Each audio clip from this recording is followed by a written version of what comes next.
اکبر نے جو گھر موت کا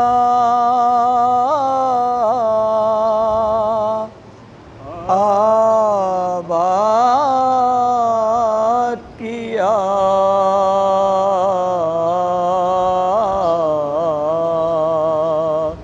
اکبر نے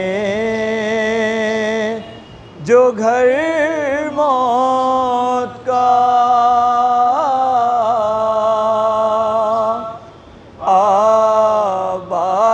آباد کیا،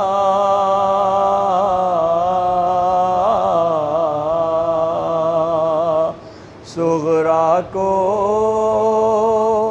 دم نزعہ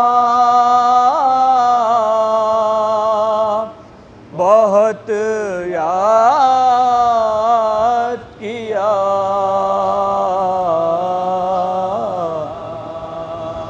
ہاتھوں سے کمر پکڑے یہ کہتے تھے حسین بیٹا علی اکبر ہمیں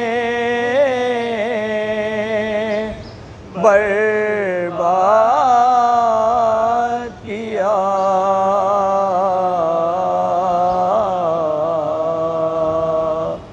اکبر نے نائر صلوات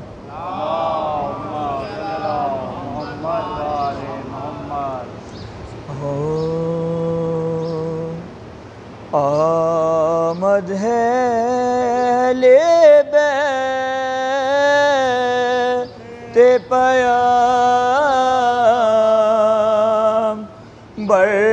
کی شان میں،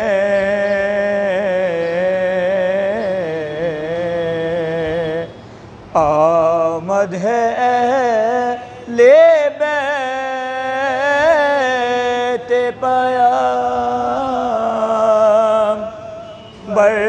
کی شان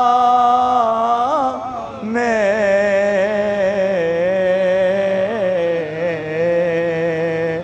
گیسو کھلے ہوئے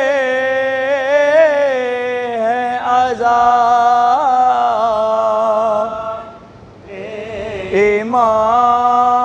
امام میں،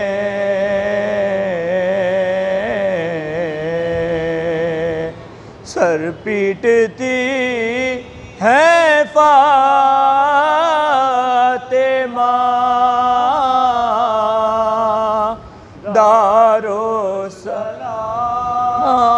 دارالسلام میں،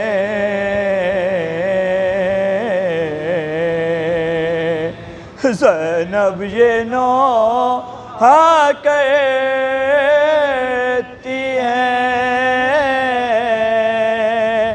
بلوائے عام میں،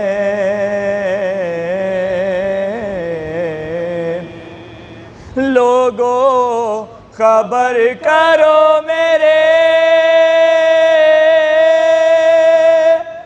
نانا رسول کو، بلوے میں شمر لایا ہے بنت بطول کو،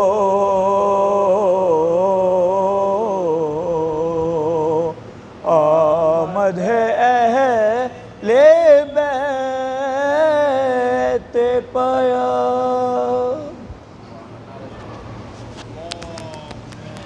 آنکھ میں آنسو جو جھلملایا ہے، ہماری آنکھ میں آنسو جو جھلملایا ہے، ہماری آنکھ میں آنسو جو جھلملایا ہے غم حسین کا پیغام لے کے آیا ہے غم حسین کا پیغام لے کے آیا ہے جیو تو حق کے لیے اور مرو تو حق کے لیے جیو تو حق کے لیے اور مرو تو حق کے لیے حسین یہ بھی ہمیں آپ نے سکھایا ہے حسین یہ بھی ہمیں آپ نے سکھایا ہے حسین آپ کو جن لوگوں نے ستایا ہے حسین آپ کو جن لوگوں نے ستایا ہے انہوں نے اپنا جہنم میں گھر بنایا ہے انہوں نے اپنا جہنم میں گھر بنایا ہے تمہارے نام سے بگڑی بنی ہے لوگوں کی تمہارے نام سے بگڑی بنی ہے لوگوں کی تمہارا نام بھی اوروں کے کام آیا ہے تمہارا نام بھی اوروں کے کام آیا ہے قدم تھا آپ کا کتنا حسین مستحکم قدم تھا آپ کا کتنا حسین مستحکم نہ ہچکچایا ہے رن میں نہ ڈگمگایا ہے نہ ہچکچایا ہے رن میں نہ ڈگمگایا ہے فرید بجھ نہیں سکتا کہ ان شہیدوں نے فرید بجھ نہیں سکتا کہ ان شہیدوں نے لہو سے آپ نے چراغ وفا جلایا ہے لہو سے آپ نے چراغ وفا جلایا ہے ہماری آنکھ میں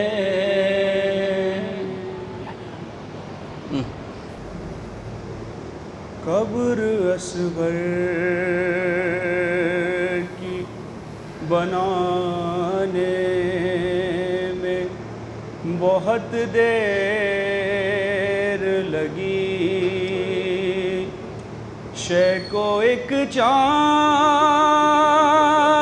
چھپانے میں بہت دیر لگی قبر اصغر کی بنانے میں بہت دیر لگی، کچھ قدم دور تھا بازار سے دربار،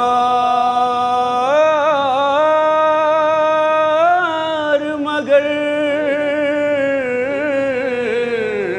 کچھ قدم دور تھا بازار سے دربار، مگر پھر بھی شہزادی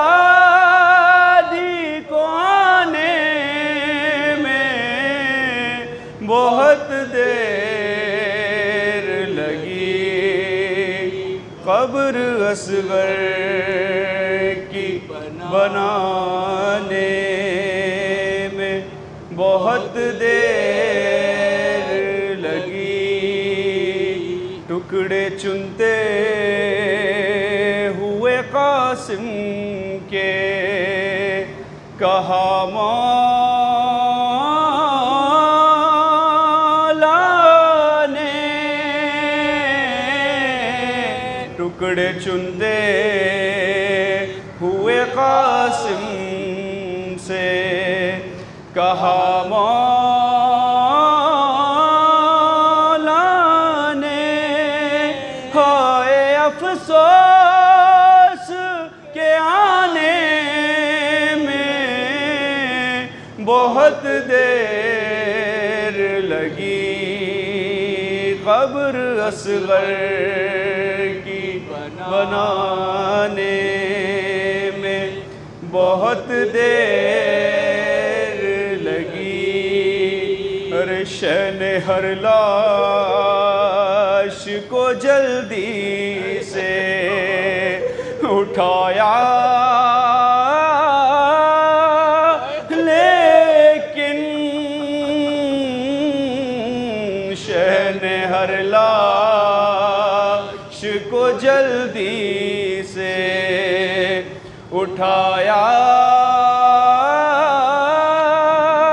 لیکن لاش اکبر کی اٹھانے میں بہت دیر لگی، قبر اصغر کی بنانے میں بہت دیر لگی، قبر اصغر کی بنانے میں بہت دیر لگی، شے کو ایک چاند چھپانے میں بہت دیر لگی، قبر اصغر کی بنانے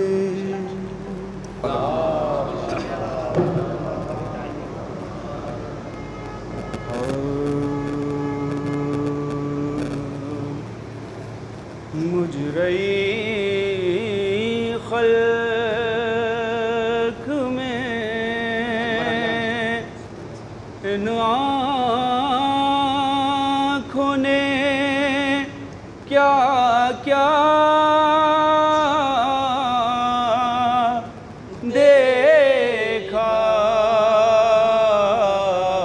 مجرئی خلق میں ان آنکھوں نے کیا کیا دیکھا، پر کہیں صبح پیغمبر سانہ آقا دیکھا، مجرئی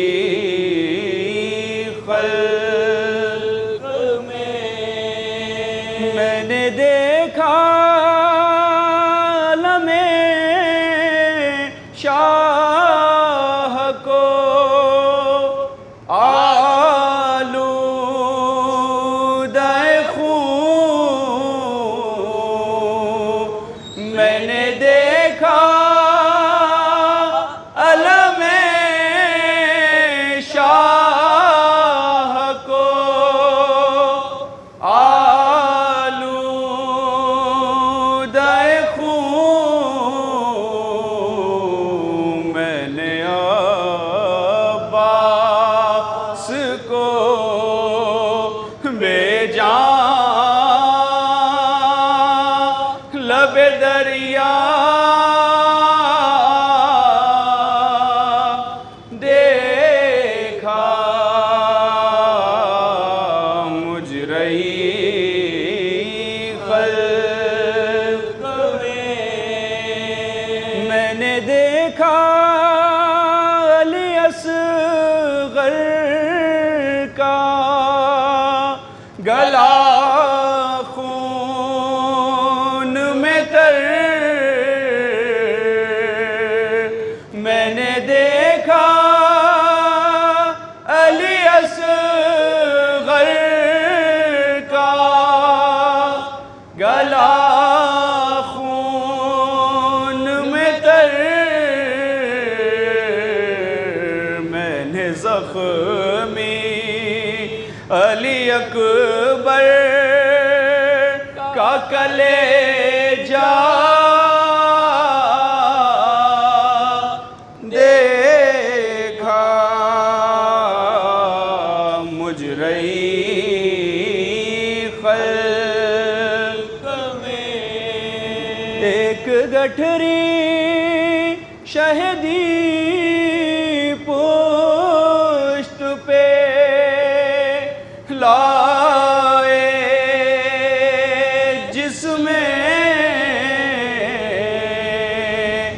ایک گٹھری شہدی پشت پہ لائے، جس میں نے ٹکڑے ہوئے قاسم کا سراپا دیکھا، مجرئی خلق میں کہتی تھی زینب مضطر کے خدا خیر کرے، کہتی تھی زینب مضطر کے خدا خیر کرے، رات کو خواب میں حریاں سر زہرا دیکھا، مجرئی خلق میں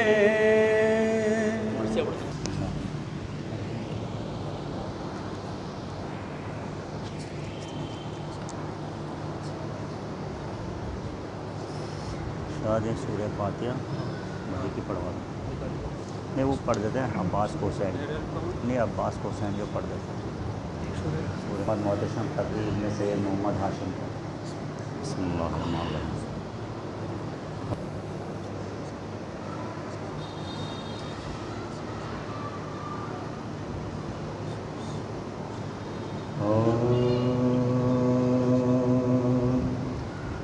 عباس کو حسین جو دریا پہ رو چکے، عباس کو حسین جو دریا پہ رو چکے، اپنے ہاتھ لبے نہر دھو چکے، یہاں تک کہ قتل اکبر و اصغر بھی ہو چکے۔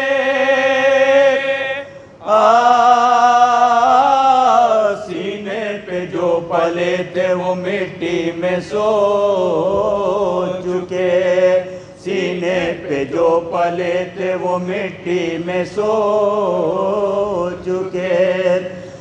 نو اگر ہر ایک تنے پاش پاش پر، قاسم کی لاش پر، کبھی اکبر کی لاش پر، لشکر میں تھا یہ گل کے دلاور کو مار لو، آشے سوار دوش پیمبر کو مار لو، سید کو بے دیار کو مستر کو مار لو، سب مر چکے ہیں اب شاہ صفدر کو مار لو، سب مر چکے ہیں اب شاہ صفدر کو مار لو، قبضے میں تیغ ظلم بھی تیرے جفا بھی ہے، کہتے تھے شہ بتاؤ میری کچھ خطا بھی ہے، آیا نہیں میں آپ سے یہ جانتے ہیں سب، لکھ لکھ کے تم نے خط مجھے گھر سے کیا طلب، سہرا سب جہان ہے ایک میں ہوں تشنہ لب، کرتا ہے کون ذبح کسی کو بھی بے سبب، کرتا ہے کون ذبح کسی کو بھی بے سبب، پانی بھی مجھ پہ بند ہے، قید غذا بھی ہے، آخر یہ ظلم و جور کی کچھ انتہا بھی ہے، رحم اب کرو میں بے کس و تنہا ہوں ظالموں، گزرے ہیں 3 روز کے پیاسا ہوں ظالموں، سید ہوں اور امام تمہارا ہوں ظالموں،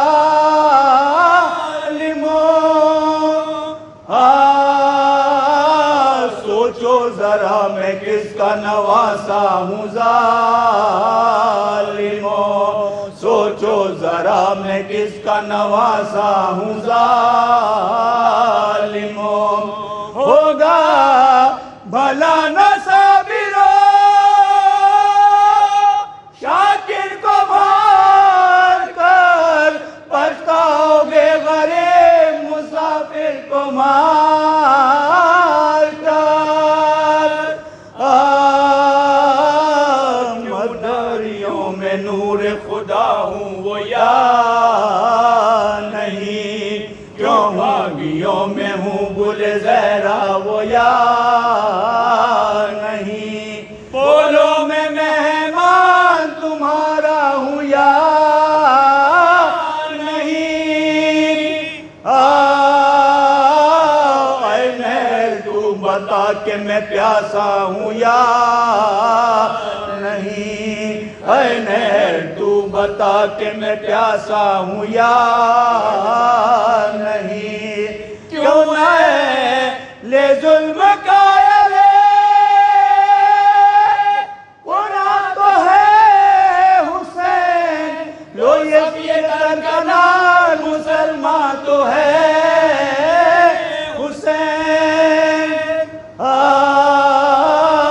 مد نظر ہے تم کو اگر قتل ہی میرا، سن لو یہ ایک وصیت آخر میری ذرا بچوں پہ رحم کیجیے اے قوم بے حیا زہرا سے کم نہیں میری بہنوں کا مرتبہ زہرا سے کم نہیں میری بہنوں کا مرتبہ مرنے کے بعد مجھ پہ یہ احسان کیجیے زینب کے سر سے بلوے میں چادر نہ لیجیے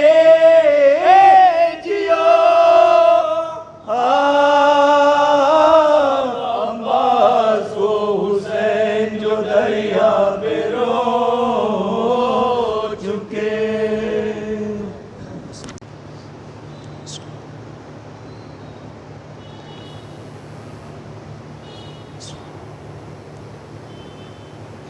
گزارش ایک مرتبہ سورہ حمد اور 3 مرتبہ سورہ اخلاص کی تلاوت فرما کر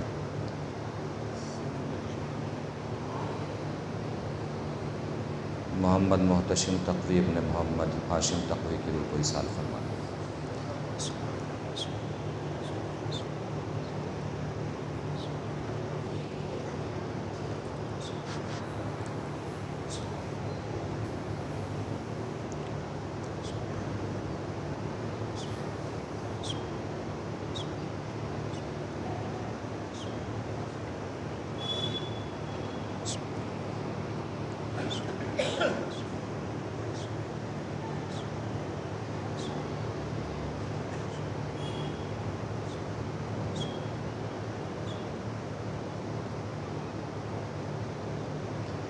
فاتحہ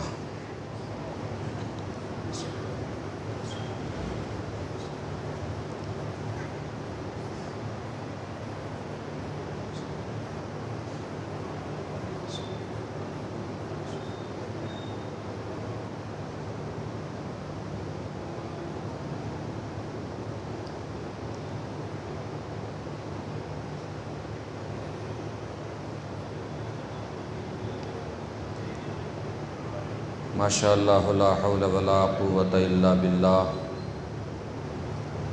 العلی العظیم اعوذ باللہ السمیع العلیم من الشیطان اللعین الرجیم بسم اللہ الرحمن الرحیم الحمدللہ رب العالمین الصلاة والسلام علی اشرف الاولین والآخرین خاتم النبیین شفیع المذنبین رحمۃ للعالمین الملقب بطٰہٰ و یاسین مولانا مولا الثقلین سید الکونین امام القبلتین جد الحسن والحسین ابی القاسم محمد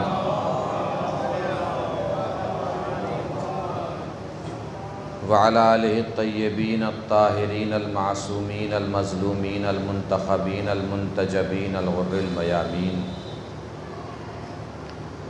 وَلَعْنَةُ اللَّهِ الدَّائِمَةُ الْبَاقِيَةُ عَلَىٰ أَعْدَائِهِمْ وَقَتَلَتِهِمْ وَغَاصِبِ حُقُوقِهِمْ وَمُنْكِرِ فَضَائِلِهِمْ وَمَصَائِبِهِمْ من الآن إلى قيام يوم الدين أما بعد فقد قال الله الحكيم في القرآن الكريم بسم الله الرحمن الرحيم انما يريد الله ليذهب عنكم الرجس اهل البيت ويطهركم تطهيرا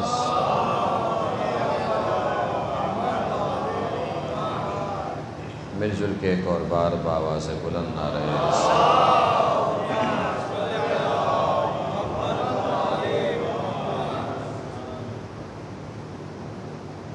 مجلس بعنوان ایصال ثواب اور گفتگو کرنے کے لیے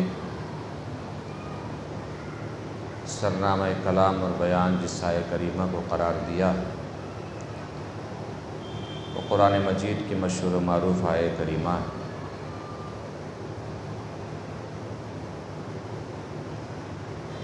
مرکز ایک صلوات پڑھنے پر محمد و آلہ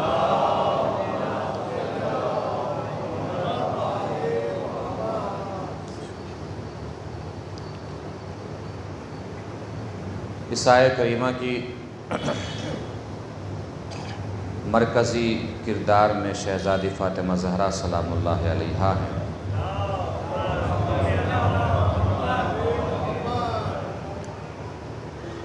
لیکن اس وقت یہ آیے کریمہ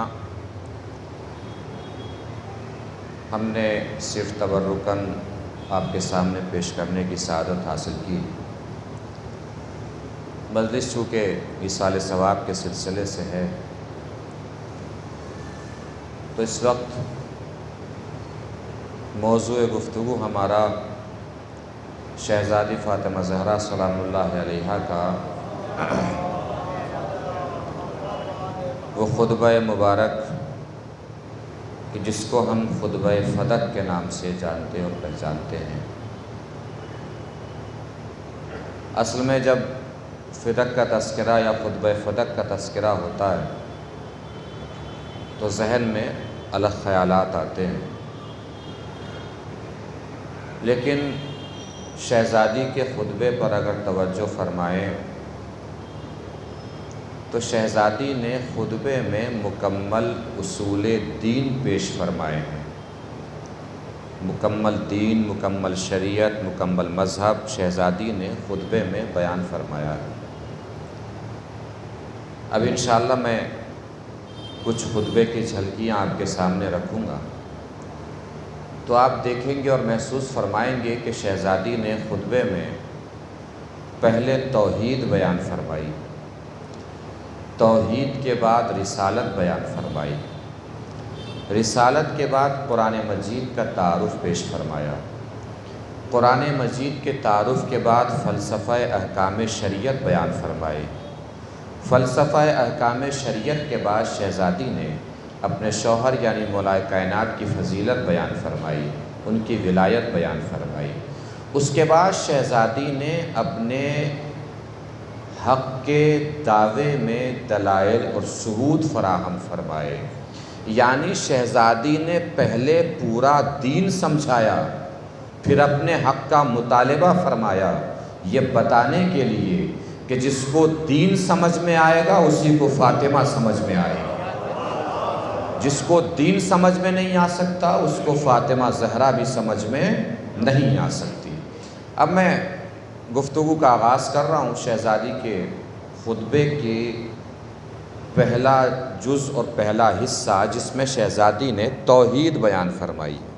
توحید خود ایک مشکل ترین موضوع ہے اور پھر جو شہزادی نے توحید بیان فرمائی ہے وہ ہمیں آپ کے سامنے بیان کرنا ہے، لیکن بہرحال آپ کی سماعتوں پہ مکمل بھروسہ ہے اور بہت آسان کر کے میں اپنی بات آپ تک انشاءاللہ پہنچاؤں گا۔ مجلس کا حق بھی ادا ہو جائے گا، ایصال ثواب کا حق بھی ادا ہو جائے گا اور توحید بھی آپ تک انشاءاللہ پہنچ جائے گی جو شہزادی نے بیان فرمائی ہے۔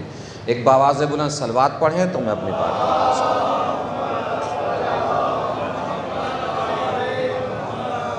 شہزادی بیان فرمائی رہی ہے، الحمدللہ علی ما انعما وَلَهُ الشُّكْرُ عَلَى مَا أَلْهَمَا، تمام تعریفیں ہیں اس اللہ کے لیے جس نے ہم پہ نعمت نازل فرمائی، وَلَهُ الشُّكْرُ عَلَى مَا أَلْهَمَا، اور اس اللہ کا شکر ہے اس بات کے لیے کہ اس نے ہمیں صاحب الہام بنایا۔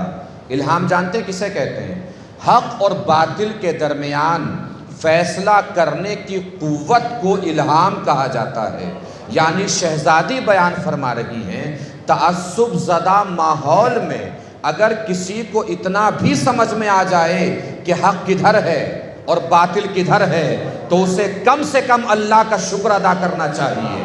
اور اللہ کا شکر کس لیے ادا فرما رہی ہیں کہ اس نے ہم پہ نعمت نازل فرمائی۔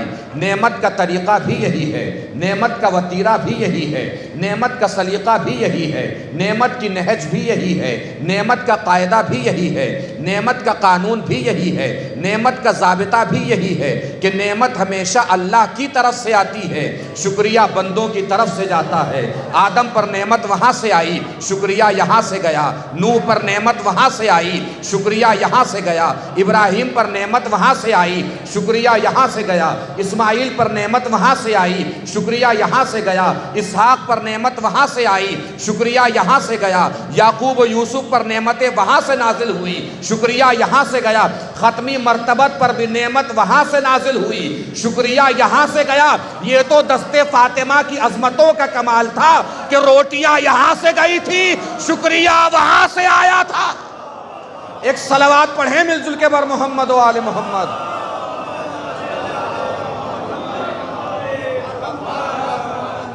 کہاں سے گئی روٹیاں؟ در فاطمہ سے روٹیاں گئی۔ کہاں گئی؟ کیا سنتے ہو علماء سے، ذاکرین سے، خطبہ سے؟ یہی سنتے ہیں نا کہ روٹیاں گئی۔ کہاں رکھی گئیں؟ جنت میں رکھی گئیں۔ اب کوئی حوالہ تو نہیں ہے، مگر میرا دل یہی کہتا ہے کہ اللہ نے جنتیوں کے جنت میں جانے سے پہلے ان کے کھانے پینے کا انتظام کر دیا۔ اور کہاں سے روٹیاں منگوا کر کھانے پینے کا انتظام کیا؟ در فاطمہ سے۔ در فاطمہ ہی سے کیوں جنتیوں کے کھانے پینے کا انتظام کیا؟ اللہ نے بتانا یہ چاہا ہے کہ سنبھل کے آنا، اس دنیا میں بھی فاطمہ کے ٹکڑوں پر پلے ہو، اس دنیا میں بھی فاطمہ زہرا کے ٹکڑوں پر پلو گے۔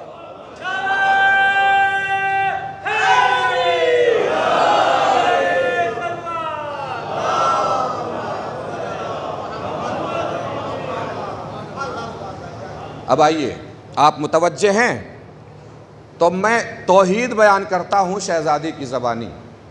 شہزادی بیان فرما رہی ہیں، بہت توجہ رکھیے گا، خصوصاً تجربے کار اور بزرگ افراد ساتھ ساتھ چلیں گے انشاءاللہ، علماء کا سایہ بنا ہوا ہے۔ وَالثَّنَاءُ بِمَا قَدَّمَ مِنْ عُمُومِ نِعَمٍ ابْتَدَاهَا، اور اس اللہ کی تعریف ہے اس بات کے لیے کہ جو جو چیزیں ہمارے لیے ضروری تھیں اللہ نے ہمارے دنیا میں آنے سے پہلے ہمارے لیے مہیا فرمائی۔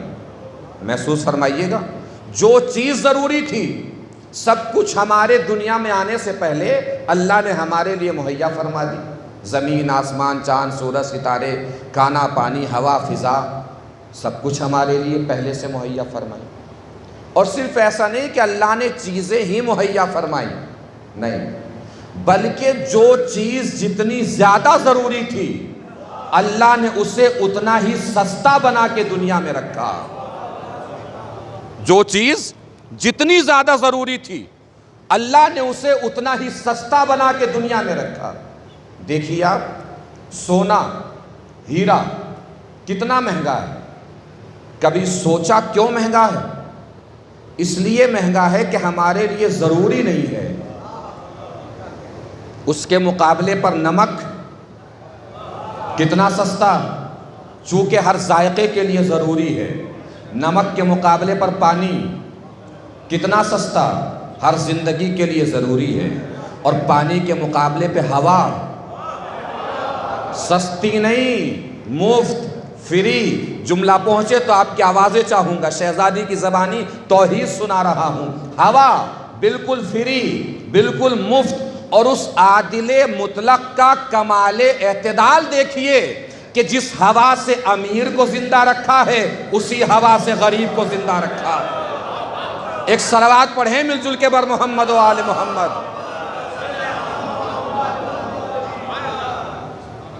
بالکل برابر سے تقسیم فرمایا، برابر سے بانٹا۔ آگے شہزادی فرما رہی ہیں وَالسُّبُوغِ آلَائِنْ أَسْتَعَهَا، اور صرف یہ نہیں کہ چیزیں مہیا فرمائیں بلکہ جتنی ہمارے لیے ضرورت ہے اللہ نے ہمیں اس سے زیادہ بخشا ہے۔ ہر شخص اپنے اپنے اندر توجہ فرمائے، جو قرآن بھی یہی کہہ رہا ہے وَفِي الْأَرْضِ آیَاتٌ لِلْمُوقِنِينَ وَفِي أَنفُسِكُمْ أَفَلَا تُبْصِرُونَ۔ اس کائنات میں، زمین میں، جہان میں یقین کرنے والوں کے لیے نشانیاں ہیں، اللہ کی نشانیاں ہیں۔ اور خود تمہارے وجود میں اپنے اندر غور فرمائیں تو اللہ دکھائی دے گا۔ کیا فرمایا شہزادی نے؟ ہمیں جتنی زیادہ ضرورت ہے اللہ نے اس سے زیادہ ہمیں بخشا ہے۔ ایک آنکھ کسی کی خراب ہو جائے دوسری آنکھ سے دکھتا ہے کہ نہیں دکھتا؟ دکھتا ہے نہیں دکھتا؟ دکھائی دیتا ہے، اس کا مطلب دیکھنے کے لیے صرف ایک آنکھ ضروری ہے، اس نے کتنی دی؟ 2۔ ایک کان خراب ہو جائے دوسرے کان سے سنائی دیتا ہے نہیں دیتا؟ سنائی دیتا ہے۔ اس کا مطلب سننے کے لیے صرف ایک کان ضروری ہے، اس نے کتنے دیے؟ 2۔ اور گہرائی میں چلے جائیے، زندہ رہنے کے لیے صرف ایک کڈنی ضروری ہے، اس نے کتنی دی؟ 2۔ یہ بتانے کے لیے دی کہ بغیر مانگے اوقات سے زیادہ دے رہا ہوں۔ اگر میری بارگاہ میں آ کے دعا میں ہاتھ اٹھا دو تو پھر سوچ سکتے ہو کہ میں تمہیں کتنا دے سکتا ہوں۔ آگے شہزادی فرما رہی ہیں ابتدع الاشیاء لا من شیء کان قبلها، محسوس فرمائیں گے، متوجہ رہیں گے۔ اللہ نے چیزوں کو بنایا اس طریقے سے کہ ان سے پہلے کچھ موجود ہی نہیں تھا۔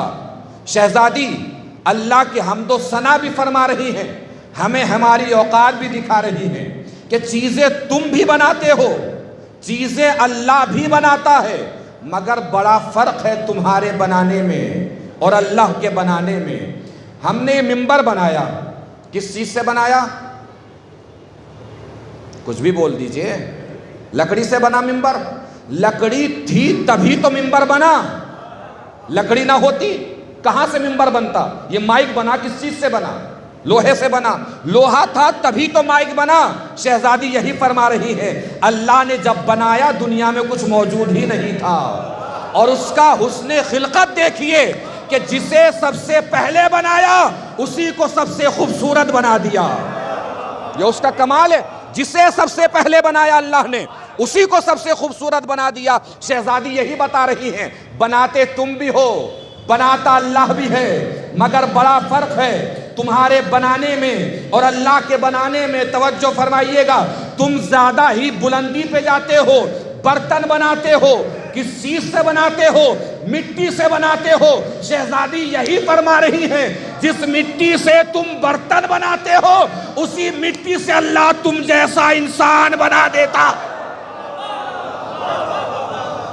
اسی مٹی سے اللہ تم جیسا انسان بنا دیتا ہے۔ قرآن کس لیے معجزہ ہے؟ کبھی سوچا قرآن میں ہے کیا؟ ہم کیا بولتے ہیں؟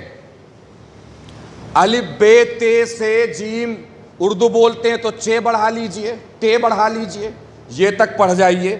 اس کے علاوہ کچھ اور ہم بولتے ہیں؟ الف سے لے کے یہ تک ان حروف کے علاوہ کوئی اور حرف ہماری زبان سے نکلتا ہے؟ نکلتا ہے؟ نہیں نکلتا۔ قرآن میں کیا ہے؟ الف سے لے کے یہ تک پڑھ جائیے، قرآن میں وہی ہے جو ہم بولتے ہیں۔ نہیں توجہ فرمائی؟ پھر قرآن معجزہ اسی لیے ہے کہ جو ہم بولتے ہیں وہی حروف قرآن میں ہیں، لیکن 1400 سال ہو گئے وہی حروف بولنے والا انسان جو قرآن میں حروف ہیں 1400 سال سے آج تک قرآن کا جواب نہیں لا پایا ہے۔ نہیں توجہ فرمائی؟ شہزادی یہی بتا رہی ہیں کہ تم مٹی سے برتن بنا سکتے ہو، انسان نہیں بنا سکتے۔ الف بے تے جمع کر کے لفظ بنا سکتے ہو، قرآن نہیں بنا سکتے۔ چندے کے اکٹھا کیے گئے لوگوں سے سقیفہ بنا سکتے ہو، غدیر کا میدان نہیں بنا سکتے۔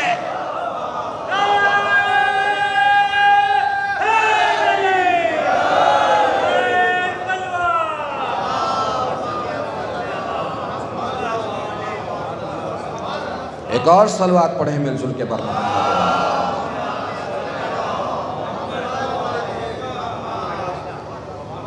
محسوس فرما رہے ہیں؟ شہزادی نے توحید سمجھائی، توحید بتائی، اور صرف ایسا نہیں ہے کہ شہزادی ہی نے توحید سمجھائی ہو، بلکہ آپ اس خاندان عصمت و طہارت کے کسی بھی در پہ جا کے کھڑے ہو جائیں وہ آپ کو اللہ ہی تک پہنچائیں گے۔ امام جعفر صادق علیہ السلام کے پاس آیا ایک شخص، بولا کہ میں اللہ کو نہیں مانتا. بیٹھا, اس کی زبان سے آہ نکلا. کیا نکلا؟ آہ. مولا نے فرمایا تو اللہ کو نہیں مانتا. کہ میں اللہ کو نہیں مانتا. کہ پھر یہ آہ کیا ہے؟ اس نے کہا میرے سر میں درد ہے, اس آہ کے ذریعے سر کے درد کو سکون ملتا ہے. مولا نے مسکرا کے فرمایا جس آہ کے ذریعے سر کے درد کو سکون ملتا ہے اسی آہ کو اللہ کہتے ہیں. اسی آہ کو اللہ کہتے ہیں. اس نے کہا اچھا اللہ کے وجود پہ کوئی دلیل؟ مولا نے فرمایا تیرا وجود دلیل ہے. کیا پوچھا اس نے؟ کہ کیا دلیل ہے کہ اللہ ہے؟ مولا نے فرمایا تو ہے, اس کا مطلب اللہ ہے. اب میرے لہجے کی خستگی اور تھکن پہ نہ جائیے گا, چھٹے امام کے لہجے کے حسن تک پہنچنے کی کوشش فرمائیے گا. اگر حسن تک پہنچ جائیں تو بتائیے گا کہ مولا نے کیا بتایا ہے اور کیا سمجھایا ہے. لہجے کا حسن چھٹے امام کے محسوس فرمائیے گا. اس نے پوچھا میرا وجود کیسے دلیل ہے کہ اللہ ہے؟ کا سوچ, یا تو نے خود اپنے آپ کو بنا لیا. بھائی جب تو ہے تو کسی نہ کسی نے تو تجھے بنایا ہے. سوچ, یا تو نے خود اپنے آپ کو بنایا یا کسی اور نے تجھے بنایا.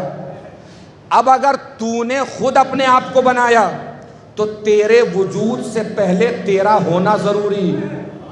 بھائی جب تو ہوگا تبھی تو اپنے آپ کو بنائے گا, نہیں ہوگا تو کیسے بنائے گا؟ یہ بات محال ہے. اس کا مطلب یہ ہے کسی اور نے تجھے بنایا ہے. اب جس نے تجھے بنایا ہے یا وہ تجھ جیسا ہے یا تجھ جیسا نہیں ہے. اگر وہ تجھ جیسا ہے تو خود اپنے وجود میں کسی اور کا محتاج ہے, اور جو محتاج ہو وہ خدا نہیں ہو سکتا. اس کا مطلب یہ ہے کہ جس نے تجھے بنایا ہے وہ تجھ جیسا نہیں ہے. اب سوچتا رہ, جیسا جیسا تو ہے وہ ویسا ویسا نہیں ہے. تجھے دیکھنے کے لیے آنکھوں کی ضرورت, وہ بغیر آنکھوں کے بصیر ہے. تجھے سننے کے لیے کانوں کی ضرورت, وہ بغیر کانوں کے سمیع ہے. تجھے چلنے کے لیے پیروں کی ضرورت, وہ بغیر پیروں کے مختار ہے. تجھے اپنا کام انجام دینے کے لیے ہاتھوں کی ضرورت, وہ بغیر ہاتھوں کے قدیر ہے. تو نہیں تھا وہ تھا, تو نہیں ہوگا وہ ہوگا. جو ایسا ہوگا وہی تو تیرا خدا ہوگا. بھائی جو ایسا ہوگا وہی تو تیرا خدا ہوگا. اس نے کہا اچھا بتائیے انسان مجبور ہے کہ مختار؟ مولا نے کہا کھڑا ہو. وہ کھڑا ہوا. مولا نے فرمایا ایک پیر اٹھا. اس نے ایک پیر اٹھایا. کہا دوسرا اٹھا. کہا دوسرا اٹھایا تو گر جاؤں گا. مولا نے فرمایا ایک پیر اٹھا سکتا ہے, اتنا مختار ہے. دوسرا نہیں اٹھا سکتا, اتنا مجبور ہے. توجہ ہی نہیں فرمائی آپ نے. میں نے ساری بات تمام کر دی. اس کا مطلب چھٹے امام نے فیصلہ فرما دیا جس کے دونوں پیر زمین سے نہ اٹھ سکے وہ مجبور ہے.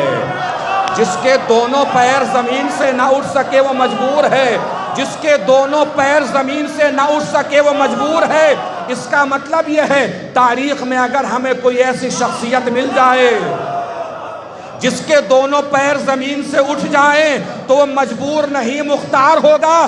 خیبر کا معرکہ ہے, لوگ دوڑے دوڑے آئے نبی کے پاس, یا نبی اللہ علی نے کمال کر دیا, اتنا وزنی دروازہ علی نے اپنے ہاتھ پہ اٹھا لیا. نبی نے مسکرا کے فرمایا تم علی کے ہاتھوں کو دیکھ رہے ہو, میں علی کے زمین سے اٹھے ہوئے پیروں کو دیکھ رہا ہوں.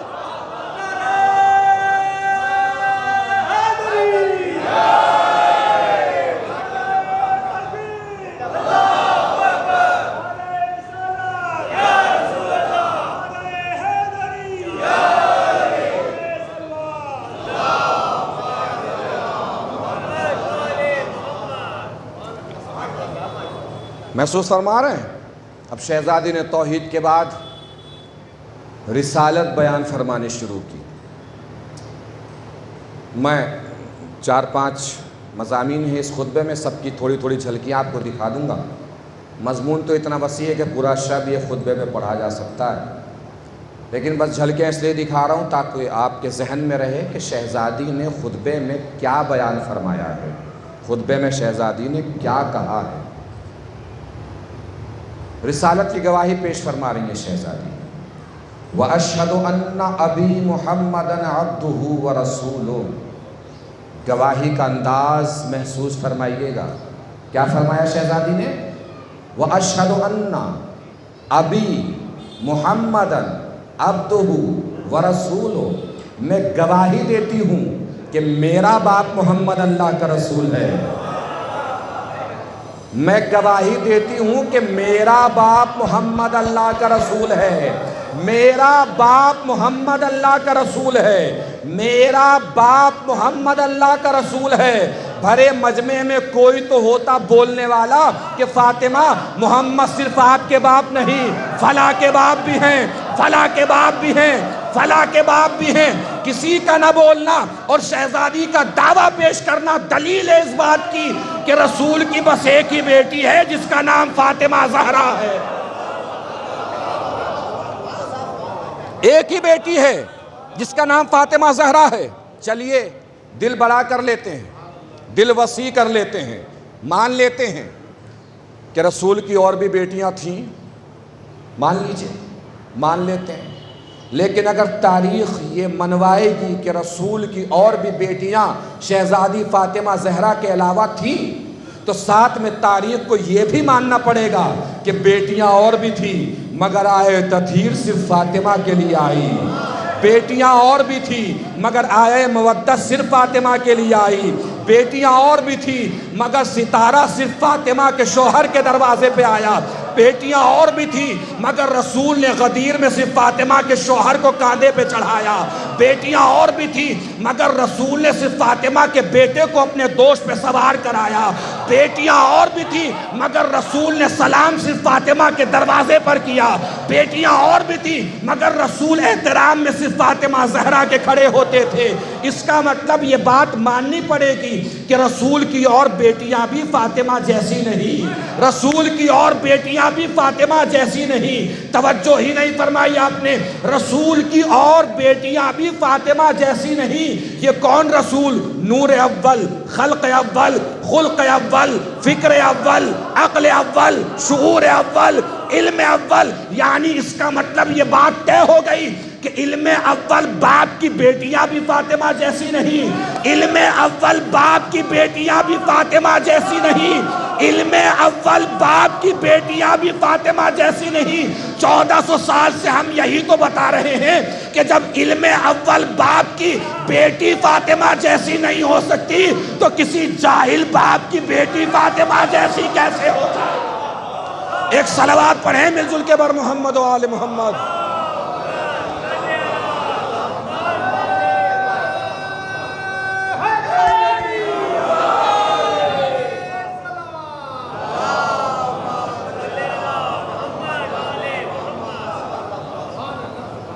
محسوس فرما رہے ہیں؟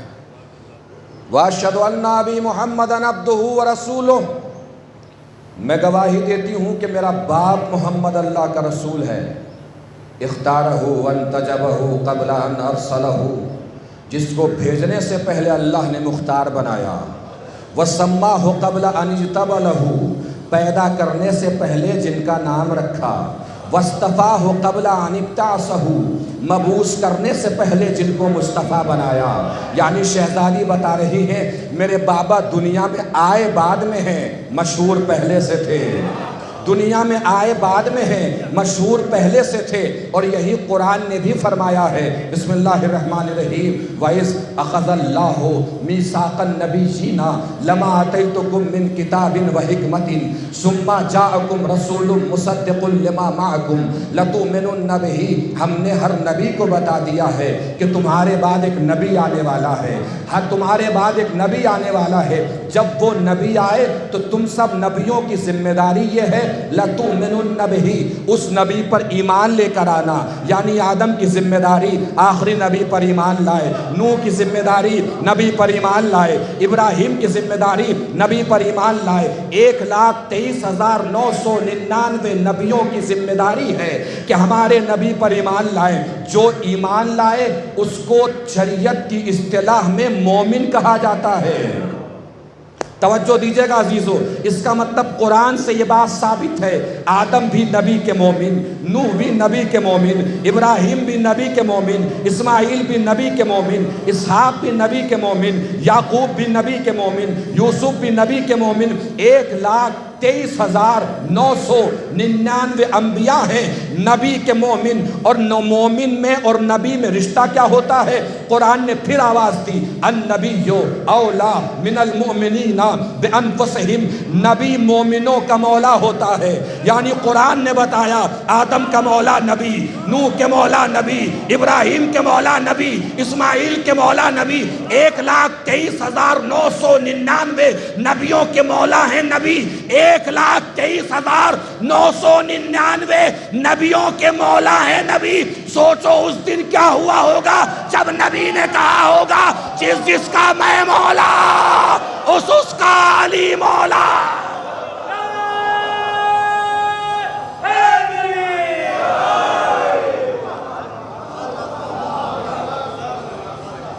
محسوس فرما رہے ہیں؟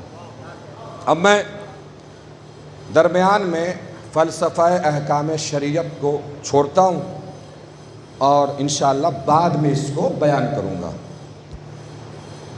توحید بیان کی، رسالت بیان کی، فلسفہ احکام شریعت بیان فرمائے شہزادی نے۔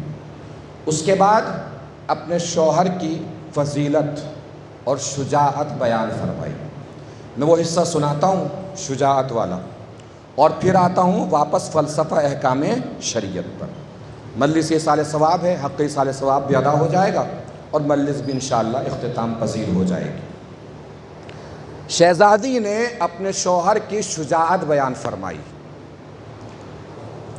علی کی شجاعت ہم سنتے ہیں، مولا کی شجاعت ہم سنتے ہیں، خطبہ سے سنتے ہیں، ذاکرین سے سنتے ہیں، علماء سے سنتے ہیں، اپنے بزرگوں سے سنتے ہیں، شعراء سے سنتے ہیں، مرثیہ نگاروں سے سنتے ہیں، قصیدہ خوانوں سے سنتے ہیں۔ میں علی کی شجاعت شہزادی فاطمہ زہرا کی زبانی سنا رہا ہوں۔ آپ لوگ چاہے کتنے بھی بیٹھے ہوں، لشکر چاہے کتنا چھوٹا ہو، حوصلہ بڑا اہم ہوتا ہے۔ سننے کے بعد لگنا چاہیے کہ واقعاً آپ نے شہزادی کی زبانی علی کی شجاعت سنی ہے۔ شہزادی درباریوں کو متوجہ کر رہی ہیں اور فرما رہی ہیں، وَكُنْتُمْ شَفَا حُفْرَةٍ مِّنَ النَّارِ، تم سب لوگ آگ کے، جہنم کے دہانے تک جا چکے تھے، میرے بابا نے آ کے تمہیں جہنم کی آگ سے بچایا ہے۔ کتنے ذلیل تھے تم، کتنے رسوا تھے تم، کوئی عزت ہی نہیں تھی تمہاری، کوئی بھی آ کے تمہیں کچل کے چلا جاتا تھا، گندی نالیوں سے نکال کے تم لوگ پانی پیا کرتے تھے، گندگیوں سے اٹھا اٹھا کے تم لوگ اپنے پیٹ بھرا کرتے تھے۔ یہ جو عزتیں تمہیں ملی ہیں نا، یہ سب میرے بابا کی وجہ سے تمہیں نصیب ہوئی ہیں۔ اگر میرے بابا نہ آتے تو تمہیں عزتیں کبھی نصیب نہ ہوتی۔ حالانکہ اس کوشش میں میرے بابا کو کافر چاروں طرف سے گھیر لیتے تھے، اس وقت تمہیں تو پتہ ہی نہیں ہوتا تھا کہ میدان میں ہو کیا رہا ہے۔ تم سب لوگ کسی نہ کسی پہاڑی پہ چڑھ کر اپنی جان بچا لیا کرتے تھے۔ میرے بابا کو کافر چاروں طرف سے گھیرے رکھتے تھے۔ یہاں پہ شہزادی نے اپنے شوہر یعنی مولا کائنات کی شجاعت بیان فرمائی ہے۔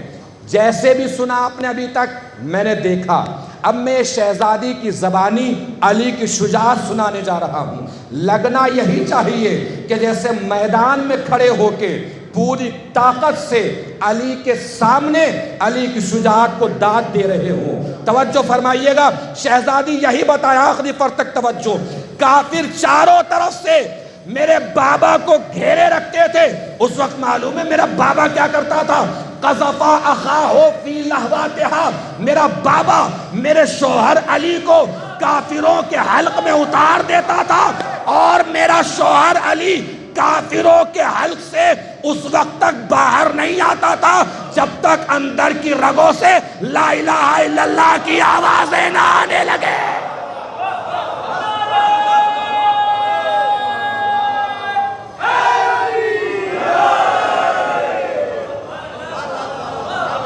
ایک صلوات پڑھیں مل جل کے بر محمد و آل محمد۔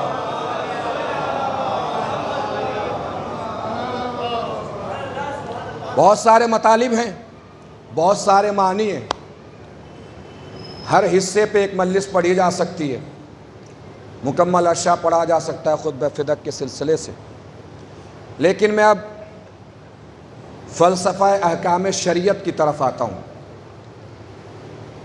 شہزادی نے ریزنز بتائے ہیں، اسباب، وجوہ، جو بھی اعمال ہم انجام دیتے ہیں وجہ کیا ہے، ریزن کیا ہے، سبب کیا ہے۔ اس حصے کو اس لیے سنا رہا ہوں کہ پروردگار مرحوم کو جوار معصومین میں جگہ عنایت فرمائے، درجات بلند فرمائے، انشاءاللہ آپ سب کی آمد کو اور حاضری کو یہاں قبول فرمائے۔ شہزادی بیان فرما رہے ہیں، فَجَعَلَ الْإِيمَانَ تَطْهِيرًا لَكُم مِّنَ الشِّرْكِ، اللہ نے ایمان کو اس لیے رکھا ہے تاکہ تمہیں شرک کی نجاست سے بچا سکے۔ ایمان کس لیے رکھا؟ تاکہ انسان شرک کی نجاست سے بچا رہے۔ اب اگلا جملہ محسوس فرمائیے گا، وَالصَّلَاةَ تَنزِيهًا لَكُم مِّنَ الْكِبْرِ، اور اللہ نے نماز کو اس لیے واجب کیا ہے تاکہ تمہیں غرور سے بچا سکے۔ نماز کس لیے واجب ہوئی؟ کس لیے؟ تاکہ انسان غرور سے بچے۔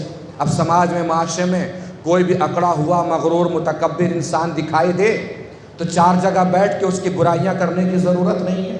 شہزادی نے علاج بتا دیا ہے، ہر مغرور کو نمازی بنا دیجئے، غرور خود ختم ہو جائے گا۔ اچھا، یہ ہے سکے کا ایک پہلو۔ ہر سکے کے دو پہلو ہوتے ہیں، تو اس میں بھی دو پہلو ہیں۔ اب دوسرا پہلو متوجہ ہو کے سنیے گا۔ نماز کس لیے واجب ہوئی؟ تاکہ انسان غرور سے بچے، اور کسی صاحب کو غرور ہی اس بات کا ہو جائے کہ وہ نمازی بہت اچھے ہیں، یعنی انہوں نے علاج ہی کو مرض بنا دیا۔ نماز آئی تھی علاج کے لیے، انہوں نے علاج کو ہی مرض بنا دیا۔ نمازی بہت اچھے۔ اب محسوس کرنے کی یہ بات ہے کہ نماز یہ اللہ کا اور ہمارا آپسی مسئلہ ہے۔ جو بھی ہم نیک کام انجام دیتے ہیں وہ اللہ کا اور ہمارا آپسی مسئلہ ہے۔ کبھی بھی کوئی بھی عمل کر کے یہ سوچنا نہیں چاہیے کہ پڑوسی کو پتہ لگ جائے، سماج میں کسی کو پتہ لگ جائے، مولانا کو پتہ لگ جائے، فلاں صاحب کو پتہ چل جائے۔ یاد رکھیے، اگر دکھانے کے لیے آپ ایک ٹرک انار بھر کے بھی تقسیم کرا دیں تو اللہ کے نزدیک کوئی بھی اس کی حیثیت نہیں ہے، لیکن اگر اللہ کے لیے کوئی ایک انار بھی دے تو 1400 سال کے بعد بھی علی کے دیے گئے ایک انار کا تذکرہ باقی رہتا ہے۔ 1400 سال گزر گئے ہیں، علی کے دیے گئے ایک انار کا تذکرہ آج بھی باقی ہے۔ آگے شہزادی فرماتی ہیں، وَبِرَّ الْوَالِدَيْنِ وِقَایَةً مِّنَ السَّخَطِ، اور اللہ نے عذاب سے بچانے کے لیے والدین کے ساتھ نیکی کو واجب کیا ہے۔ ماں باپ کے ساتھ نیکی کریں. کس لیے؟ شہزادی بتا رہی ہیں عذاب سے بچنا ہے تو ماں باپ کے ساتھ نیکی کریں. باپ اور ماں کے ساتھ حسن سلوک کو اللہ نے اپنی عبادت سے جوڑا ہے. قرآن میں پڑھ لیجئے، یہی آیت کریمہ ہے. وَقَضَىٰ رَبُّكَ أَلَّا تَعْبُدُوا إِلَّا إِيَّاهُ وَبِالْوَالِدَيْنِ إِحْسَانًا. تمہارے رب نے فیصلہ کر دیا ہے کہ تم اللہ کی عبادت کرو، اس کے علاوہ کسی کی عبادت نہ کرو، اور والدین کے ساتھ اچھے سلوک سے پیش آؤ. والدین کے ساتھ اچھے سلوک سے پیش آؤ. اللہ کی عبادت کرو، والدین کے ساتھ اچھے سلوک سے پیش آؤ. یعنی اللہ نے اپنی عبادت کو والدین کے ساتھ سلوک سے جوڑ دیا. اب میں عام طریقے سے بالکل سامنے سے اپنے جوانوں کو سمجھاتا ہوں، میری طرف دیکھیے گا. یہ ہے سر، یہ ہے کاندھے. اللہ نے سر اپنے سامنے جھکوایا ہے، کاندھے والدین کے سامنے جھکوائے ہیں. اب میں پڑھ کے بتا رہا ہوں، جے پور میں پڑھ رہا ہوں، آپ سن کے بتائیے گا کہ جے پور میں سن رہے ہیں. یہ سر ہے، یہ کاندھے ہیں. سر اپنے سامنے جھکوایا ہے، کاندھے ماں باپ کے سامنے جھکوائے ہیں. اور میرے جوانوں ہمیشہ یاد رکھنا کہ اللہ اپنے سامنے جھکے ہوئے اسی سر کے سجدے کو قبول کرتا ہے جس سر کے نیچے کے کاندھے والدین کے سامنے جھکنا جانتے ہیں. اگر والدین کے سامنے کاندھے نہیں جھکتے ہیں تو اللہ ان کاندھوں پہ رکھے ہوئے سر کے سجدے کو بھی قبول نہیں کرتا ہے. آگے پروردگار نے کیا فرمایا؟ یہ دونوں یا ان میں سے کوئی ایک بھی بوڑھا ہو جائے تو ان کے سامنے اف بھی مت کرنا. اف کیا ہوتا ہے؟ ناراضگی کے اظہار کا سب سے پہلا زینہ ہوتا ہے اف. ماں باپ دونے کے لیے کہا ہے، لیکن چونکہ مجلس میں مرکزی حیثیت باپ کی ہے تو میں باپ ہی کو موضوع میں مرکزی حیثیت دے رہا ہوں. اس کا مطلب اللہ نے بتایا ہے، پوری توجہ رکھیے گا عزیزو جو عرض کرنے جا رہا ہوں. اللہ نے بتایا ہے کہ باپ کے سامنے چہرہ اتنا بھی نہ بگڑے کہ زبان سے اف نکل جائے، اتنا بھی ناراض نہ ہو کہ زبان سے اف نکل جائے، اتنے بھی برہم نہ ہو کہ زبان سے اف نکل جائے. یعنی اللہ نے اخلاقیات کے مرکز میں باپ کو رکھا ہے. توجہ رکھیے میری طرف، اللہ نے اخلاقیات کے مرکز میں باپ کو رکھا ہے.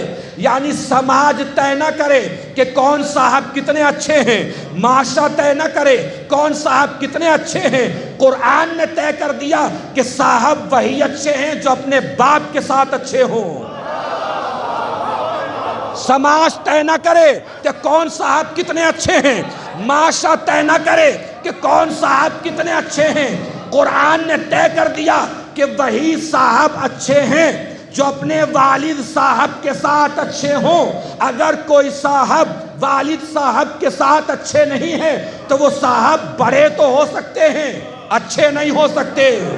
اچھا وہی ہوگا جو اپنے باپ کے ساتھ اچھا ہو. اب ایک جملہ عرض کرنے جا رہا ہوں، پہنچے تو بتائیے گا، ہمیشہ عمل کرنے کی کوشش فرمائیے گا. یعنی سماج یہ نہ سوچے کہ یہ صاحب کتنے اچھے ہیں، معاشرہ یہ نہ سوچے کہ یہ صاحب کتنے اچھے ہیں. قرآن نے بتا دیا صاحب وہی اچھے ہیں جو اپنے باپ کے ساتھ اچھے ہوں. اب ایک جملہ سن لیجئے، کوئی سسر یہ نہ سوچے کہ میرا داماد بہت اچھا ہے، اسے یہ سمجھنا چاہیے جو اپنے باپ کا نہیں ہو سکتا وہ کسی کے باپ کا نہیں ہو سکتا. ایک صلوات پڑھیں مل جل کے بر محمد و آل محمد.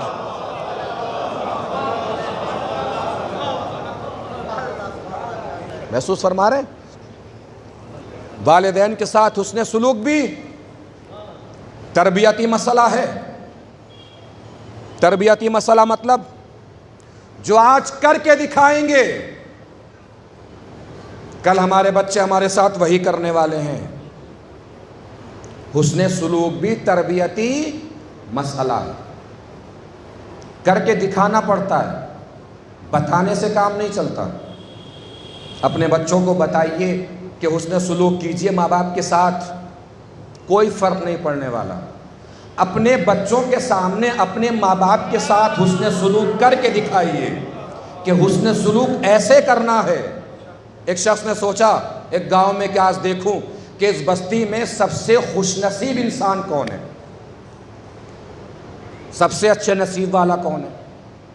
وہ گیا، اس نے دیکھا کہ ایک جوان ہے، اپنے گلے میں اس نے کپڑا باندھا ہوا ہے، کپڑے میں ایک بوڑھے بدن کو رکھا ہوا ہے، کچھ بھی کرتا ہے اس کو ساتھ ساتھ رکھتا ہے۔ اس نے کہا یہ تمہارا کون ہے؟ کہا میرے باپ ہیں۔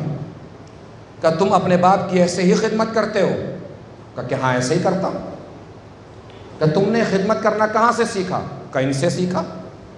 یہ بھی اپنے باپ کی خدمت ایسے ہی کرتے تھے، تو مجھے احساس ہو گیا کہ جب یہ بوڑھے ہوں گے تو ان کے ساتھ بھی مجھے ایسے ہی کرنا ہے۔ اس نے جا کے گھر پہ لکھا کہ اس بستی کا سب سے خوش نصیب انسان یہ بوڑھا شخص ہے جس نے بوڑھا ہونے سے پہلے اپنی اولاد کو سکھا دیا کہ جب میں بوڑھا ہو جاؤں تو تجھے میرے ساتھ کیسا سلوک کرنا ہے۔ سب سے خوش نصیب انسان یہ بوڑھا شخص۔ اس نے سوچا کہ آج دیکھوں کہ اس بستی کا سب سے بد نصیب انسان کون ہے۔ وہ گیا، اس نے دیکھا ایک جوان ایک بوڑھے بدن کو مار رہا ہے۔ کہ یہ تمہارا کون ہے؟ کہا میرا باپ ہے۔ کہ تم اپنے باپ کو ایسے مار رہے ہو؟ کس نے سکھایا تمہیں؟ کہ اسی نے سکھایا۔ جب اس کا باپ بوڑھا تھا تو یہ بھی اپنے باپ کو ایسے ہی مارتا تھا۔ اس نے جا کے لکھا کہ اس بستی کا سب سے بدنصیب انسان یہ بوڑھا شخص ہے جس نے اپنے بچوں کے سامنے اپنے باپ کے ساتھ حسن سلوک انجام نہ دے کے انہیں یہ سکھا ہی نہیں پایا ہے کہ جب یہ بوڑھا ہو جائے تو میرے بچے میرے ساتھ کیسا سلوک کریں۔ محسوس فرما رہے ہیں؟ تو تربیتی مسئلہ، اور انسان کی زندگی میں بہت اہم کردار ہوتا ہے تربیت کا، اور صرف تربیت ہی نہیں، غذا کا کردار بھی ہوتا ہے جو ہم کھاتے پیتے ہیں، تربیت کا اثر بھی ہوتا ہے، باپ کے خون کا اثر بھی ہوتا ہے، باپ کا خون، ماں کی تربیت، غذا، تینوں چیزوں کے اثرات انسان کی زندگی میں ہوتے ہیں۔ ایک دانشور تھا، بڑا مشہور واقعہ ہے، اور ہندی کی کتابوں میں بچے پڑھتے ہیں واقعہ تو ایک افسانہ ہے لیکن درس اور سبق بہت ہے اس واقعے میں۔ دانشور تھا، وہ بادشاہ کے پاس پہنچے کہا کہ بادشاہ سلامت، میرے پاس کچھ ہے نہیں کھانے پینے کے لیے، اپنے دربار میں کسی کام پہ آپ رکھ لیجئے مجھے۔ بادشاہ نے کہا دربار میں تو جگہ ہے نہیں، تم ایسا کرو میرا استبل سنبھال لو جہاں گھوڑے بنتے ہیں۔ اس نے کہا ٹھیک ہے میں استبل سنبھال لوں گا۔ اس نے استبل سنبھالا، بادشاہ کا وہاں سے ایک دن گزر ہوا، اس نے دیکھا کہ بہت اچھے طریقے سے اس نے استبل کا نظام سنبھالا ہوا۔ بادشاہ بڑا خوش ہوا، اس نے کہا کہ بھیا تم بتا رہے تھے کہ تم دانشور ہو؟ کہا جی۔ کہا تم ایک سوال کروں، تم اس کا جواب دے دینا، تمہارا بھی کام ہو جائے گا میرا بھی کام ہو جائے گا۔ کہا جی بتائیے۔ کہ میں اس گھوڑے سے بہت محبت کرتا ہوں، یہ بتاؤ یہ گھوڑا نسلی ہے یا نسلی نہیں ہے؟ دانشور نے کہا سرکار اگر خطا معاف فرمائیں تو ایک بات بتائیں۔ کہا جی بتائیے۔ کہ گھوڑا تو نسلی ہے مگر اس میں عیب پایا جاتا ہے۔ کہ گھوڑا نسلی ہے تو عیب کیا پایا جاتا ہے؟ کہ سرکار نسلی گھوڑے جب بھی گھاس کھاتے ہیں آسمان کی طرف چہرہ کر کے گھاس چباتے ہیں، یہ جب بھی گھاس چباتا ہے زمین کی طرف منہ رکھ کے گھاس چباتا ہے تو نسلی مگر اس میں یہ عیب پایا جاتا ہے۔ بادشاہ نے دیکھا کہ ہاں بات تو صحیح ہے، اسے بلوا لیا جس سے گھوڑا خریدا تھا، کیا کوئی ایسی بات جو بتانے سے آپ چوک گئے ہوں؟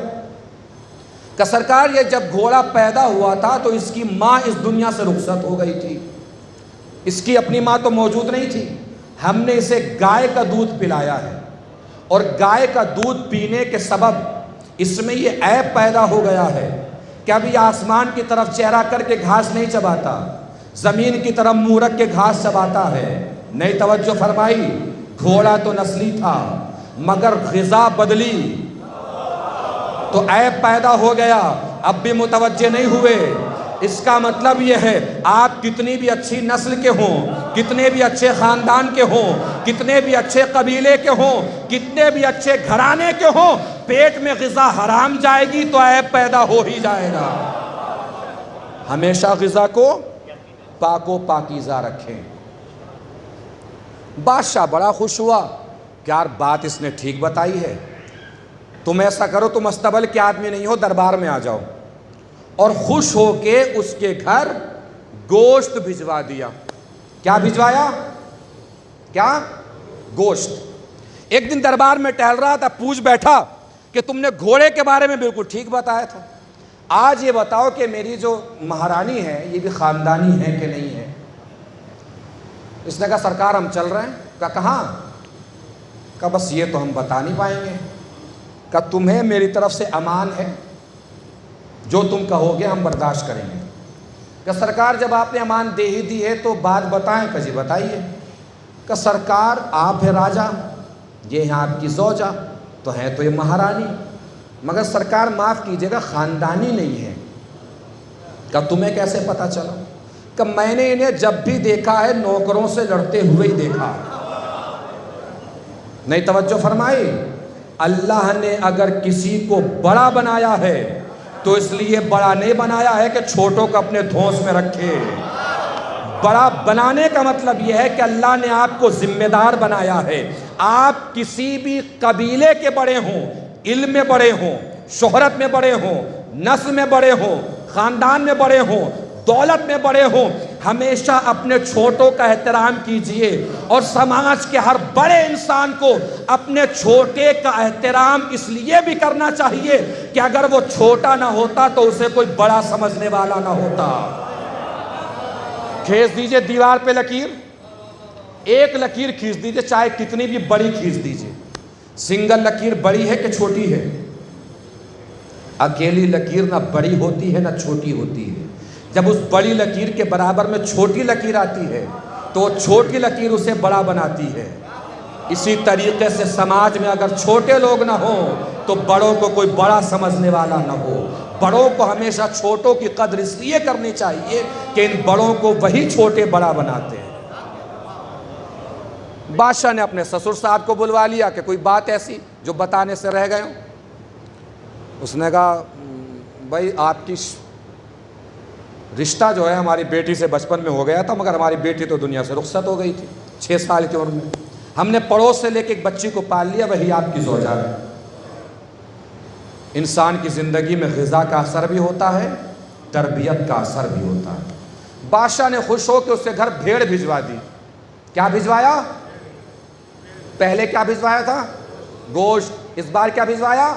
بھیڑ۔ ایک دن چلتے چلتے پوچھ لیا تم نے مہارانی کے بارے میں بھی ٹھیک بتایا، گھوڑے کے بارے میں بھی ٹھیک بتایا، میرے بارے میں بتاؤ میں بھی خاندانی بادشاہ ہوں کہ نہیں ہوں؟ سامان اس نے لپیٹا اور چل دیا۔ کہاں؟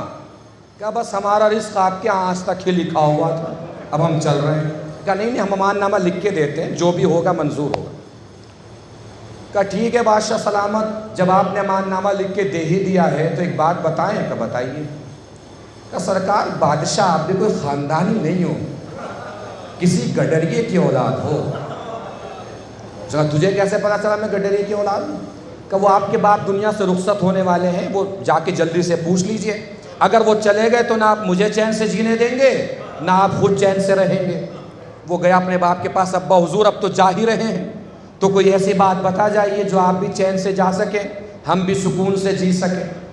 اس نے کہا بیٹا ہم تو صاحب اولاد تھے ہی نہیں، ہمارے دربار میں گڈریا آتا تھا، اس کے بیٹے کو لے کے ہم نے پال لیا، وہی تم ہو، آج میری جگہ پہ بادشاہ ہو۔ وہ حیران، پریشان، مضطرب، بے چین، بے قرار، ہانپتا، کانپتا، لرزتا پہنچا دانشور کے پاس کہ بھیا بات تو تم نے ٹھیک بتائی ہے کہ میں گڈریے کی اولاد ہوں، مگر تمہیں پتہ کیسے چلا کہ میں گڈریے کی اولاد ہوں؟ اس نے تاریخی جواب دیا، تیری عطا کے طریقے سے پتہ چلا۔ تیری عطا نہ جملہ اس کے آگے ہے جو آنے والا ہے آخری فر تک توجہ، تیری عطا کے طریقے سے پتہ چلا کہ تو گڈریے کے اولاد ہے۔ جب بھی میں نے انعام کا کام کیا، کبھی گوشت بھجوا رہا ہے، کبھی بھیڑ بھجوا رہا ہے، خاندانی بادشاہت کا لہو تیری رگوں میں دوڑ رہا ہوتا، انعام کا کام کیا تھا، کبھی ہیرے بھجواتا، موتی بھجواتا، سونا بھجواتا، چاندی بھجواتا۔ نوجوانوں بات یہ نہیں ہے، بات اس کے آگے کی ہے، بڑی سبق آموز بات ہے۔ اس نے تاریخی جواب دیا ہے۔ اس کا مطلب یہ ہے انسان کی عطا کا طریقہ بھی بتاتا ہے کہ تعلق چھوٹے لوگوں سے ہے کہ بڑے لوگوں سے۔ بعض انسان کسی کو 2 روٹیاں کھلا کر بھی سوچتا ہے کہ سارے جے پور کو پتا چل جائے کہ اس کے گھر کا چولہا میری وجہ سے جل رہا ہے۔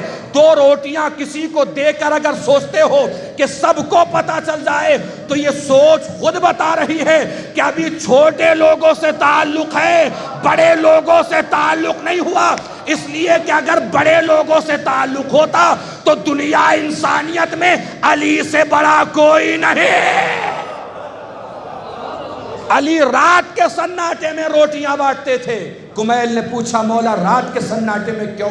کہ اگر دن کے اجالے میں اسے دوں گا تو یہ مجھے پہچان لے گا، پہچانے گا تو جب بھی میرے سامنے آئے گا شرمندگی کی وجہ سے اس کی نگاہیں میرے سامنے جھک جائیں گی، اور میں علی نہیں چاہتا کہ اس کی جھکی ہوئی نگاہوں کے سبب مجھ علی کے اندر غرور پیدا ہو جائے۔ انسان کی زندگی میں خون کا اثر بھی ہوتا ہے، غذا کا اثر بھی ہوتا ہے، تربیت کا اثر بھی ہوتا ہے۔ بس عزیزو میری بات تمام ہوئی۔ زندگی میں جو کچھ بھی کیجئے صرف اور صرف اللہ کے لیے کیجئے۔ کوئی دنیا میں کچھ دینے والا نہیں ہے، اور اللہ سب کچھ دینے والا ہے۔ یہ جو کسی کو دکھانے کے لیے آپ دے رہے ہیں نا، یہ بھی اسی اللہ کا دیا ہوا ہے۔ ہم کچھ عطا کر کے، کچھ دے کے، اللہ کی بارگاہ میں کوئی کام کر کے اگر لوگوں کو بتانا بھی چاہیں گے تو ایمانداری سے بتائیے کہ کتنے لوگوں کو بتا سکتے ہیں؟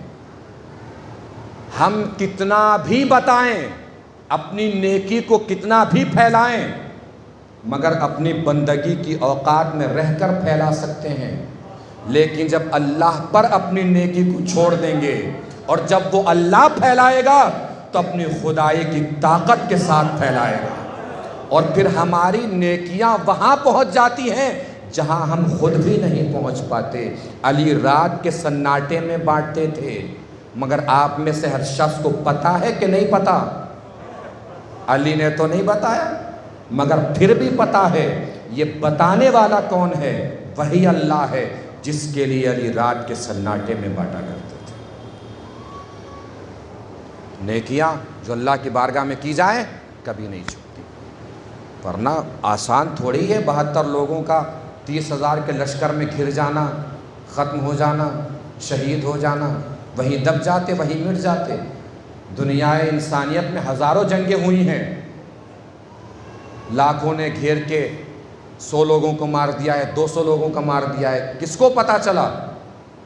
لیکن 72 کے بچے کا بھی آپ کو پتا ہے، اور صرف بچے ہی کا نہیں، اس کے مسکرانے کا بھی آپ کو پتا ہے۔ یہ کون بتاتا ہے؟ وہی اللہ جس کے لیے ان کے شب عاشور کے آنسو بھی تھے، اور جس اللہ کے لیے عصر عاشور کی مسکراہٹ بھی تھی۔ سب کچھ حسین نے کربلا میں اللہ کے لیے کیا ہے۔ کہیں اور جانا تھا مجھے، لیکن چلیے ادھر ہی چل دیا ہوں تو اسی کو اختتام تک پہنچا دوں۔ علی اصغر کی شہادت تاریخ انسانیت کی سب سے دلسوز شہادت ہے۔ تاریخ انسانیت میں سب سے زیادہ جس غم پر آنسو بہائے گئے ہیں وہ غم کربلا ہے، اور واقعہ کربلا میں جس شہید پر سب سے زیادہ گریہ ہوا ہے اس شہید کو علی اصغر کہتے ہیں۔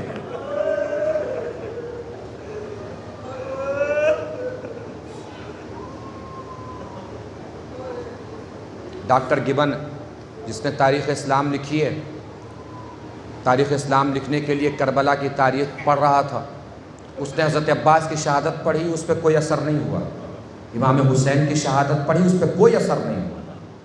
لیکن جیسے اس نے علی اصغر کی شہادت پڑھی، کتاب کو بند کیا، گھر کے آنگن میں آیا، آسمان کی طرف چہرہ اٹھایا اور آسمان کی طرف آواز دے کے اس نے کہا کہ اے اللہ، اگر تو واقعاً ہے تو کسی کو بھی معاف کر دینا، اصغر کے قاتل کو معاف نہ کرنا۔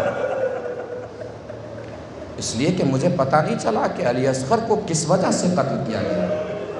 6 مہینے کا بچہ، گلے پہ 3 بھال کا تیر، 3 بھال کا تیر ہے۔ 2 طریقے کی قربانیاں ہوتی ہیں، ابھی قربانی کا وقت آ رہا ہے، قربانی کا دن آ رہا ہے۔ کچھ جانوروں کو نہر کیا جاتا ہے، کچھ جانوروں کو ذبح کیا جاتا ہے۔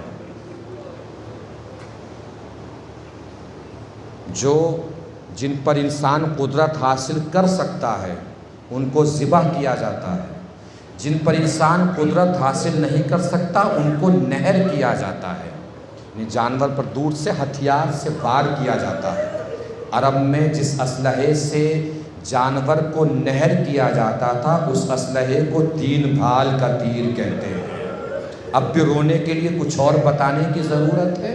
کہاں 6 مہینے کے بچے کا گلا، کہاں 3 بھال کا تیر۔ یہ گلا چھدنا تو ہم اپنی مجبوری میں کہتے ہیں کہ گلا چھد گیا، چونکہ ہمارے پاس کوئی اور لفظ نہیں ہے، حالانکہ 3 بھال کے تیر سے 6 مہینے کے بچے کا گلا چھیدے گا نہیں، ٹوٹ جائے گا۔ 6 مہینے کا بچہ، 3 بھال کا تیر، اور جب 3 بھال کا تیر لگا تو صرف گلے تک نہیں رک گیا، بلکہ تیر جا کے حسین کے بازو میں پیوست ہوا۔ ہو سکتا ہے زبان بے زبانی سے اصغر نے خیمے کا رخ کر کے فرمایا ہو، اماں مجھے معاف کیجیے گا، رات بھر آپ نے مجھے سمجھایا تھا میرے ہوتے میرے بابا پہ کوئی آنچ نہ آ پائے، لیکن اماں 3 بھال کا تیر میرے گلے سے ہوتا ہوا بابا کے بازو تک پہنچ گیا، لیکن اماں مجھے معاف کیجیے گا، غلطی میری بھی نہیں تھی، اماں گلا چھوٹا تھا، تیر بہت بڑا تھا۔ اللہ آپ کی آوازوں پر رحمت نازل کرے، کوئی غم نہ دے سوائے غم کربلا کے۔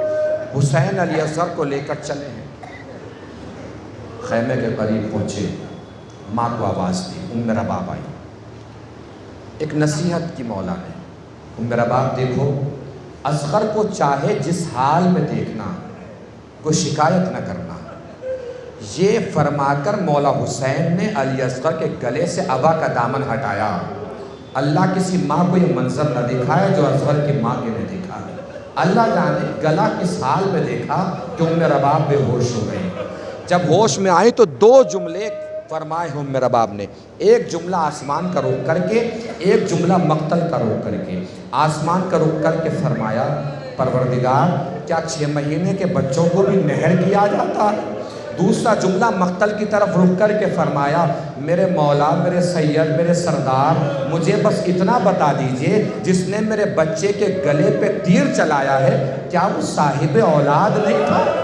اگر وہ صاحب اولاد ہوتا تو میرے 6 مہینے کے بچے کے گلے پہ کبھی تیر نہ چلاتا۔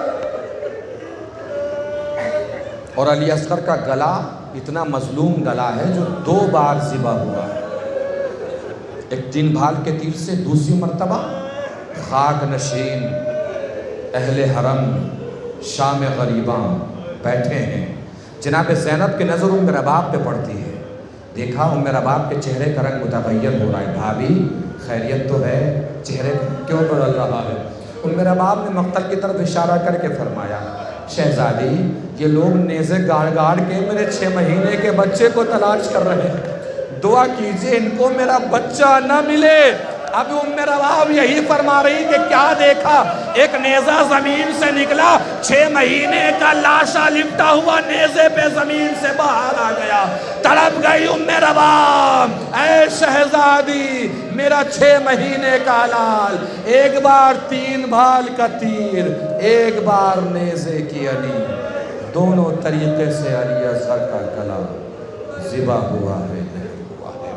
الا لعنت اللہ علی القوم الظالمین سیعلم الذین ظلموا ای منقلب ینقلبون ان للہ و انا الیہ راجعون رضا بقضائہ و تسلیما لامرہ۔ بار الہ اس مجلس سے ازا فرش ازا اشکازا کا جو بھی ثواب تو نے معیر و مقرر فرمایا ہے اس سے مرحوم کی روح کو شاد و آباد فرما، مرحوم کو جوار معصومین میں جگہ عنایت فرما، مرحوم کے درجات کو بلند فرما، مرحوم کے گناہ کبیرہ و گناہ صغیرہ کو معاف فرما، بہرحال جو بھی آزاد پریشان حال ان کی پریشانی کو دور فرما، جو مقروض ان کے قرضوں کو ادا فرما، جو بغیر کسی خطا کے مقید ہیں انہیں قید سے رہائی دلا، جو بیمار ہیں انہیں شفائے کاملہ و عاجلہ عنایت فرما، پرچم اسلام کو سربلند فرما، پرچم کفر و نفاق کو سرنگو فرما، مقامات مقدسہ کی حفاظت فرما، علماء کرام کی حفاظت فرما، مراجع کرام کی حفاظت فرما، امام آخر کے ظہور میں تعجیل فرما، اور ہم سب کو اس قابل بنا کہ ہم امام کے انصار و اعوان میں شریک ہو سکیں۔ گزارش ہے ایک مرتبہ اور سورہ حمد اور 3 مرتبہ سورہ اخلاص کی تلاوت فرما کر محمد محتشم تقوی ابن محمد ہاشم تقوی کی روح کو احسان فرما دیں۔